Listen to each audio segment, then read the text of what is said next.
Hey, good morning. Yes, it is. It is Saturday, June 15th.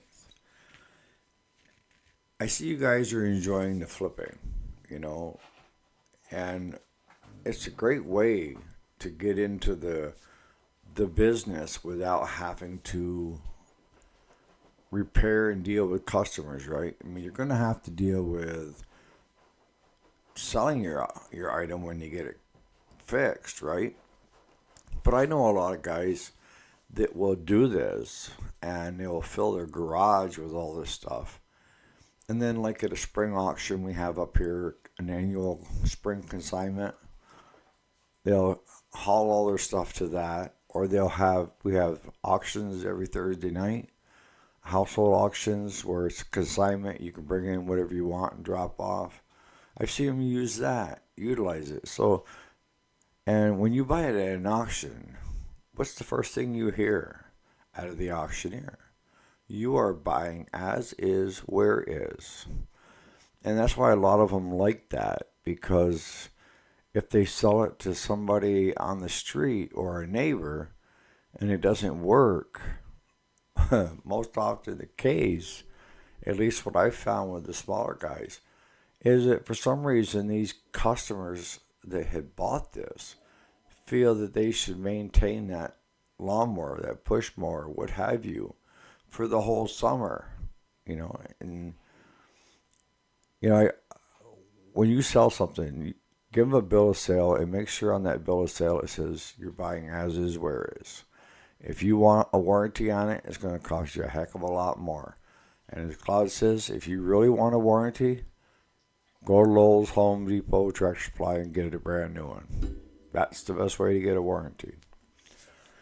So I thought today we would talk more into, which I love the saying, men need dragons, mountains to climb, and battles to wage and win. If they don't, they're not productive. Being productive means a lot when it comes to you can't sit on the sidelines. That only works so long. You have to find your purpose. So stay tuned. This should be good, right?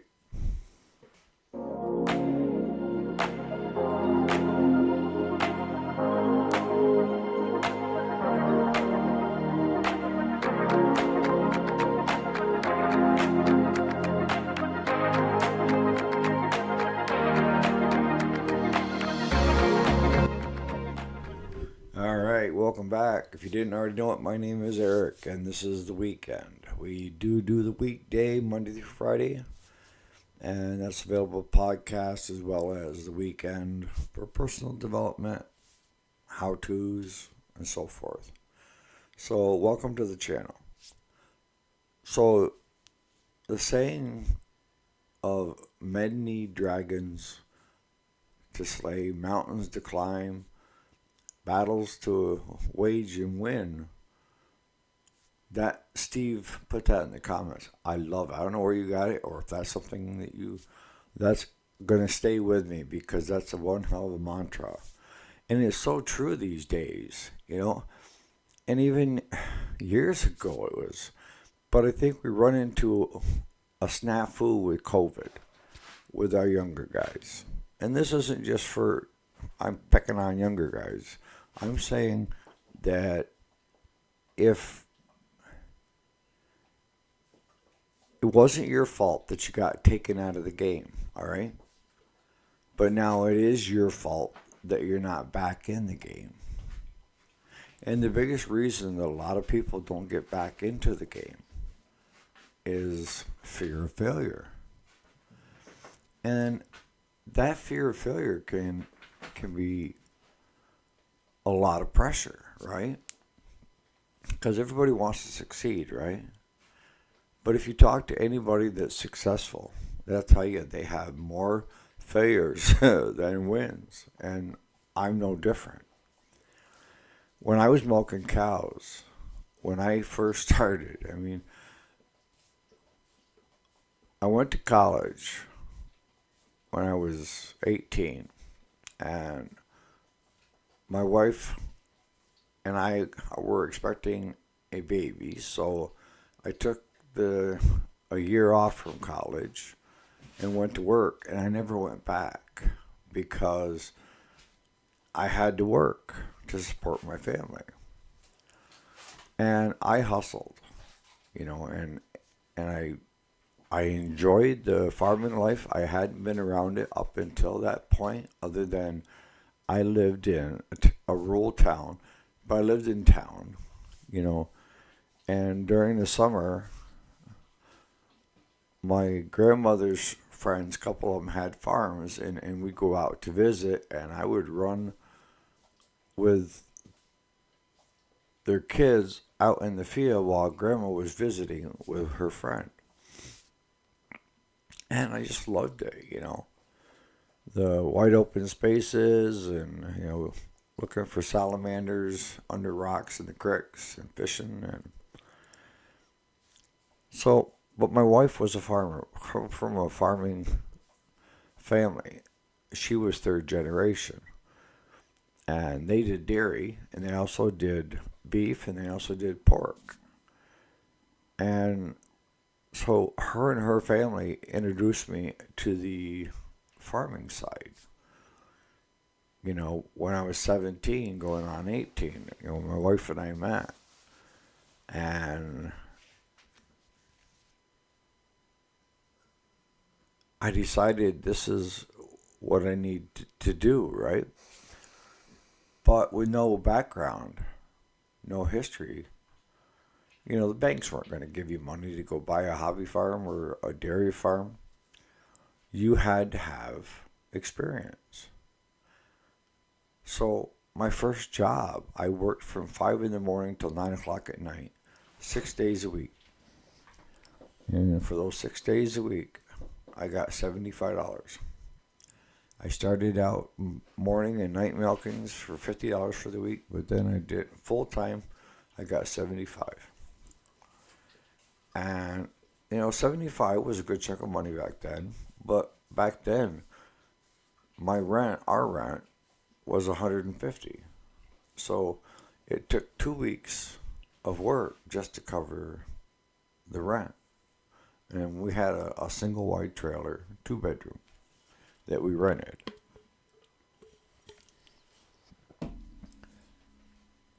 But the key is it wasn't so much what I was making, it's who I was learning it from.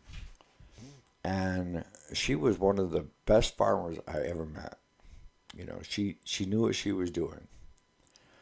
And she had 2 boys. One stayed with the farm with her, that always showed up late, was the first one to leave. And then her other son run a construction business, a very well-to-do construction business. But the key at that point was I was in the learning phase, right? And, a lot of people think that they can just jump into what my end result was, is I wanted to own my own dairy farm. I wanted my own cows, I wanted my own farm, I wanted my own equipment. But sometimes you got to pay to play, right? And in this case, I had other job offers that paid a lot more, but they weren't going to get me the experience and where I wanted to get in my grandiose world, So this is what I mean by sitting on the sidelines, or at least trying. Everybody has passion. Everybody has something that they want out of life. It's the few that actually go after it, that are willing to take chances, that are willing to risk failure. Nothing was in cement that I would be a good farmer. Nothing. But working for her taught me more than any bachelor's degree in farming, or, it was hands-on. Ask a few questions, shut up, listen. and you're going to learn. And I used to, when she had me do certain things, I'd say, why am I doing it? And she'd say, what do you mean?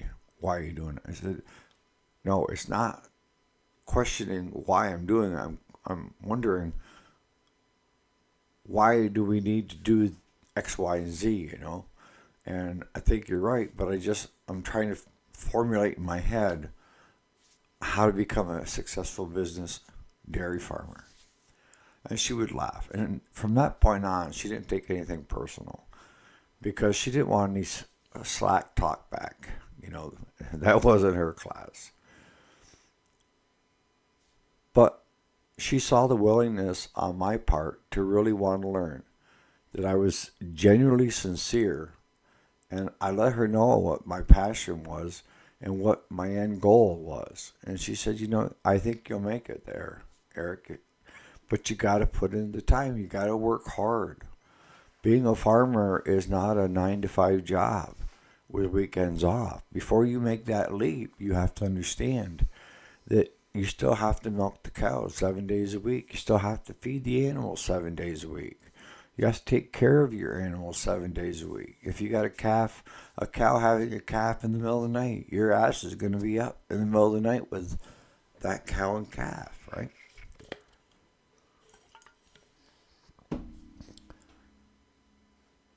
But then another position a year and a half later came, a year later, and it was running a 40 cow dairy for another gal that had no experience in farming.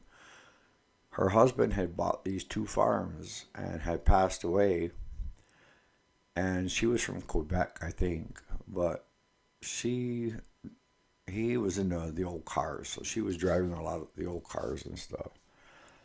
But I started out with that 40 cow herd, and the other guy managing the 60 cow herd, which is almost bordering each other, the properties,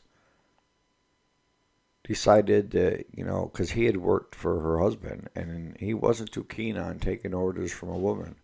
Well, I just spent, better than a year getting my best advice from a woman in that field that I couldn't have got out of any textbook.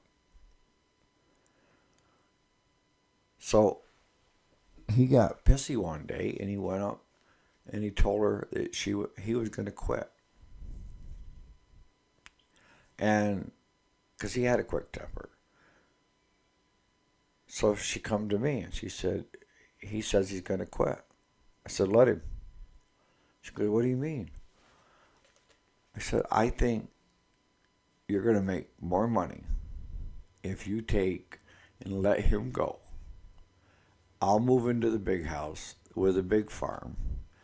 We're going to take all the 40 head that we're milking down here in the small farm, and we're going to run them up there. And between the 60 up there and the 40 here, we're going to have 100 head. And we're going to go through, and I'm going to do some culling before I send cows up. But I first want to see what those cows are milking. And if there's culls up there we need to cull, we'll cull. But I think you'll make more money with one bigger milk check, one herdsman, and then hire somebody to help tend to the calves, the dry cows and the heifers on the smaller farm. And that's what we did. She trusted me enough to let me do that. And I had a lot of doubters saying, no, it's not going to work. It's not going to work. But it was that much closer to my end goal. And that was owning my own farm. And she ended up deciding from her financial planner that it'd be best just to get out from it completely. I worked for her long enough so that when she came to me, I said, whatever you need to do. You can't worry about everybody else. You got to worry about yourself. If this is causing too much stress and frustration and stuff, then maybe it is time to get out. So we had the auction, and she allowed me the pick of 9 cows out of that herd the day of the auction to start my own dairy. That was my start. Had I not taken a chance, or I sat on the sideline waiting for that perfect time, it may never have come. And that's what I see with so many people, especially the young people, that if you give them too much time on their hands and they're not engaging, they get angry. They're disappointed. They're hard to deal with. Whereas if they had a purpose, if they got off their friggin' arses and jumped back into the game, and that's the game of life, be a lot happier person. See,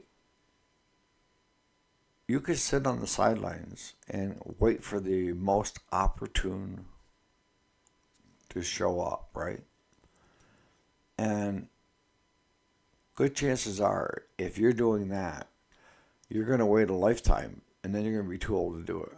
I'm just being honest with you. You need to decide what it is you want out of life. And if your path that you're going down right now is not going to get you there, then what course corrections do you have to make to do it? And I can remember one of the cattle dealers that I dealt with for years. I had my own cat. I bought my cattle trailer from him, and actually he gave me work. But I was buying cows, okay? And I'd get frustrated if the cow didn't make it, something happened to it. And I lost a couple cows that way. I bought them at the farm auction and I have them home for a week and then they die. And he told me, he says, you're looking at it all wrong. You're disappointed because of the way you're doing it. But you're not looking at the root cause. And the root cause is, he said, you ever gone to college? I said, well, I started, but I didn't finish. He said, well, look at it as a college education, but it's going to be better than a college education. You can either pay some college per semester to go and be taught this from a book, and most times it's not the correct answer, or hands-on. You just spent $500 on that cow, which is part of your tuition, but you will remember, what was it about that cow that I should have stayed away from? And I learned, make sure that their noses are cold, because if they're warm, they're sick. Make sure their ears are perky, because if they're back or down, they're sick, got hardware.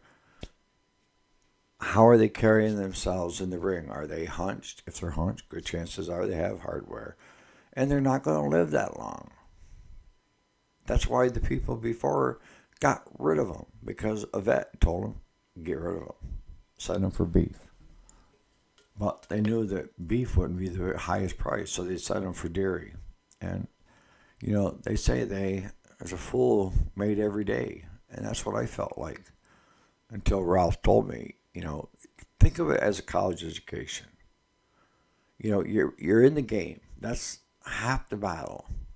And you're going to learn fast, because if you don't, you're going to run out of money. Because when he got into the cattle business, he didn't have hardly any experience. He used to lay concrete blocks and stuff where he'd come from in Pennsylvania.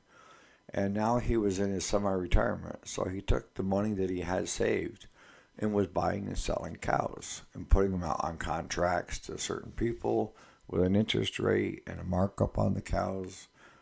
And it was quite the lucrative little business he had going. He had over 100 head out there. But he did the same thing. He followed his passion. But if you're sitting there today and you're saying, well, I wish I could have done this and this and this and this and this, you need to decide what's really important to you. You need to find out where your passion is, and get off the sideline. Especially if you're younger. Don't let life go by wishing and then having regrets that you never even attempted. Again, failure, to me anyways, is never trying. That is total failure. If you're out there trying and it's not working, you're learning.